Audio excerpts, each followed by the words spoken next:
Hello, welcome to Tabletop Escapes. My name is Dan. I'm Carl. We are the Escape Nexus, and we're going to be reviewing this game from the Unlock series. That's what we're going to do. Today's story we're going to work on is Squeak and Sausage. Yeah. This particular box comes with 3 different scenarios. They can also be purchased individually. They're quite cheap. If you're individual, you can find them normally between $11 and $15, so it's a nice quick fix, and it's fairly cheap. So that's the nice part about it. And basically, it is a at-home escape room. You work on it with either yourself, you can enjoy it with your friends. Just like real escape rooms, you don't want too many people because you want to make sure there's plenty of space for everybody to work on things. Right. But it is an at-home adventure, and let's see how it goes. All right, so here we've set up. We're doing the tutorial because obviously we can't do the regular game. But we've set the tutorial up. On the back of the initial card, this one here, you do have your story in most cases, but we've already passed that because it's a tutorial. It's not that exciting. So we've set everything out, and you'll notice right away that different cards have different color schemes to them. So you can see we have green here, we've got the yellow here. Basically what that means is the green is going to be some kind of a mechanic, something you're going to actually try to solve, where the yellow, and you can see by the lock, is essentially used as a machine. And so there's going to be an app, and you'll see that as well, that's where you're going to put the code in that case. So green is going to be without the app, where yellow is going to utilize the app itself. The red and the blue, if you notice the icons in the corner here, you can see that they look like they go together, and that's exactly because that's the whole purpose. That's telling you that this receives something, and somewhere in the game you're going to find something to put into that to interact with. On the initial reason we set this up, as you can see, we have these numbers here, and it's told us which cards, as you can see on the back here, to put out and take a look. So, with that all said, we can go ahead and get started, and we're going to run through this really fast for you guys. So we obviously notice we have some kind of a little desk drawer here, or a little on-wall type thing, and we need to start do something with it. Well, we have a key.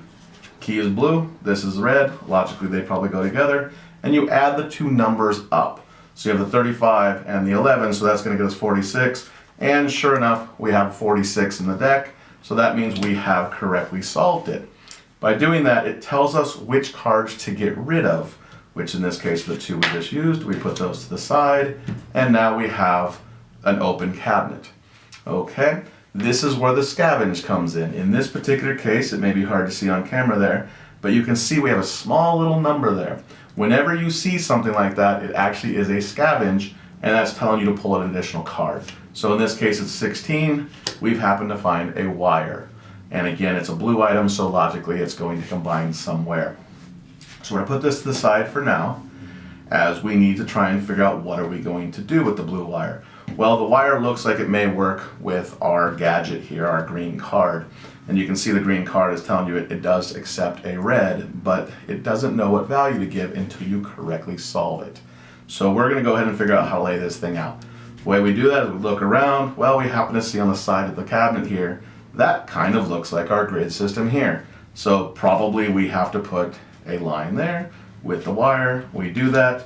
That gives us these 2 numbers. You can see we have a 3 and we have a 6, the 2 areas we connect to based on this information. That gives us 9, which would make this red card 9 essentially, plus the 16. Let's take a look. And sure enough, we have 25. So we flip that over. It tells us again which cards to get rid of, which in this case is all of these. So we now have this, and now this is a modifier card, and it's telling us right here this will modify a red card with a +6. So we have only 1 red card on the table, so it's very easy to figure out which one this is going to. We're going to go ahead and put the modifier here. 6 plus the 42, that's going to give us 48. 48, let's go ahead and see what that is, and now we've turned on the television. We've given it power. Okay, so we're down to the end here. You can see we have a code. We have our door. The connection obviously is simple. However, you can see in this case that the colors do not match. So you're going to actually want to put the code into the app, again, because we're working with a yellow card. So you're going to take this code, open up the app, and we're going to do the color order on the door. So it would actually be 9372. We'd put that into the app. Congratulations, we won. And in this case, that would be the end of the tutorial. But in the cases of the other games, you would then move on to the next part or open a new room, and that's how the system works. So the story of Squeak and Sausage is basically you broke into a scientist's laboratory and he was completely ready for you. He set a trap, you fell through a trap door, and now you have to escape. Yeah, as you can tell by the name, Squeak and Sausage, it's definitely a cartoon. It's definitely a little more on the whimsical side, and that reflects very well in the theming, if you will. Yeah. Obviously, we're talking about a set of cards, as you've seen in the tutorial there, but the theming actually follows through into the cards. There's beautiful artwork that has that whimsical feel. Love the artwork. Very, very bright, vibrant colors and things of that sort. So from a theme and graphic design, they've definitely done a good job, even within a set of cards, portraying that so you kind of have a sense of immersion as much as you can in cards. So that's what I thought about it. What did you think? I totally agree. The artwork really brings you into the world, and it's such a unique experience, I think. Coming from doing escape rooms, you know, in real life, you're sitting down with these cards, and I mean, there's a way to feel like you are immersed in an escape room, which is very impressive, I think. Yeah, and I believe that part of that also is in some cases you actually have quite a few cards in front of you, so you'll want a decent-sized table to work on that. Definitely. And that gives you that escape room feel a little bit where you're not all crowding around a single card. You actually have multiple things that you're working on at once. Mm-hmm. And it's almost like being in an escape room where you go, okay, here, you work on this, I'll work on that. So I think from, like I said, theming and set design and really just making you feel like we're doing the best we can with cards to make you feel like you're in an escape room, I think they nailed it. Exactly. And just like escape rooms, you can actually scavenge. They came up with this very clever way to be able to look around the room and find clues and find items, which is really nice. Yeah. Now, with that said, I'm a little on the older side than Dan here. And the scavenging can be a little difficult, just like in a real escape room, because obviously you're not finding a physical item. You're seeing clues on the cards, right. Whether it's a number or a letter, and those clues are telling you, hey, you found an item, and you've scavenged an item.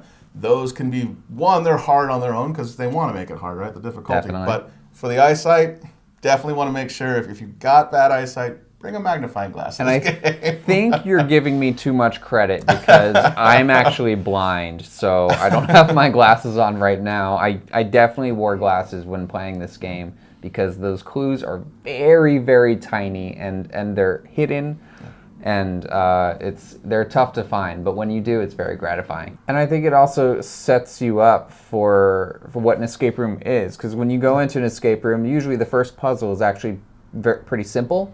And then it gradually gets more difficult, so it's giving you kind of a realistic sense of like what an escape room will do. Yeah, and I agree. I think on top of that, they even emulate, in a sense, in some cases, some of the physical puzzles that you'd have in an escape room. Now, granted, they're not physical because you're not moving things around, right. But I thought it was kind of neat. There were a couple puzzles where I felt like I could easily imagine myself taking this piece and screwing it into here, and even though, again, you don't have a physical item, your mind takes you there, and there's a chance where you can actually feel like, oh, I'm doing something that, you know, and you're visualizing it in your head.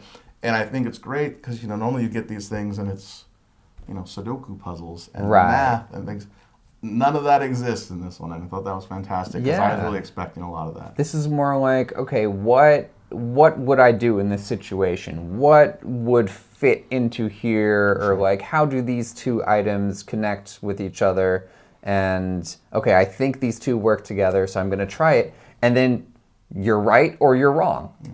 You know, and if you're wrong, they have this cool thing where you enter the number into the phone app. This game comes with an app that helps you with the hint system and everything. And if you're wrong, you get a penalty. So you get time taken off, which is cool because it feels like they've accounted for everything. Yeah, it's a score system, or in a real escape room, that would obviously make you very angry. Yeah. And this, you don't care as much because it's more of like a scoring system because you're at home and just having a good time. Right. Speaking of that hint system, yeah. I actually thought it was interesting how they did it. You have the ability to put in, you know, which card you're asking for a hint on, and then it gives you basically vague hints, just like you would get in an escape room. Right. And then you can get a secondary hint, which is a little more specific. And then finally it just says, hey, do you want me to solve this thing for do you want the answer? And some people may want that. I mean, obviously us enthusiasts don't, but it is nice that they have the graded hint system opposed to just like, hey, this is the answer. And you will use that hint system, I believe. Agreed. This is challenging. Yeah, some of it is, I don't know, it makes sense, but they did a good job of pushing you to think a little outside the box, which is nice. And there is one part that I played this twice, for full disclosure there. So I played it once with another group, and then me and Dan played it. And it had been a while, so I'd forgotten some stuff. And there is one part that even when Dan did it, I forgot how awesome it was that they had done such a unique concept. I don't want to give it away, obviously, but there is a part in this game where you kind of go, no way. And sure enough, I remember even Dan going, that can't be it. Yeah, that's not. And then it was. And I love that they did that. So to me, that was great that they even somehow found a way to put a unique element within a card system. Agreed. So. Yeah. So overall, I personally would recommend it. I think it's a great experience at home. It's obviously not an escape room because nothing will take the place of physically being in that environment. Sure. But for the people who have that itch like I do, who just love puzzles and love solving things, I thought it did a very, very good job. And it's a very good system. Once you get that system down, I think the game flows quite well. And so I think it actually fills the itch, and I would recommend this one, especially for the price point. Yeah, I'm going to have to agree with you. I think this game does a really good job of demonstrating what an escape room is. So I think that beginners could learn a lot. If you've never done an escape room, this is like pretty close to what you're going to experience. It kind of gets you in the mindset of what an escape room is. I think it's a lot of fun though. I just got together with a bunch of friends and played one of these games, and we had a great time. So yeah, I would recommend it as well. And you did it for $15 compared to $75 to $100, right? Exactly, which is really good. So it's a great thing to do on a Thursday night, and then on the weekends go hit a real escape room. But I have a recommend. Totally. It sounds like you will recommend as well. So again, it's the Unlocked series, and they have quite a few of them. This is one of their first ones, Squeak and Sausage. Again, it can come in a 3-pack like this, or you can get it individually. I even believe places such as EB Games and stuff sell them, believe it or not. So it's not something you have to go online to find. It is easily accessible. And 2 thumbs up for me. You get 2 as well. So we'll see you guys next time. Again, this is Tabletop Escapes. We're the Escape Nexus. Take care.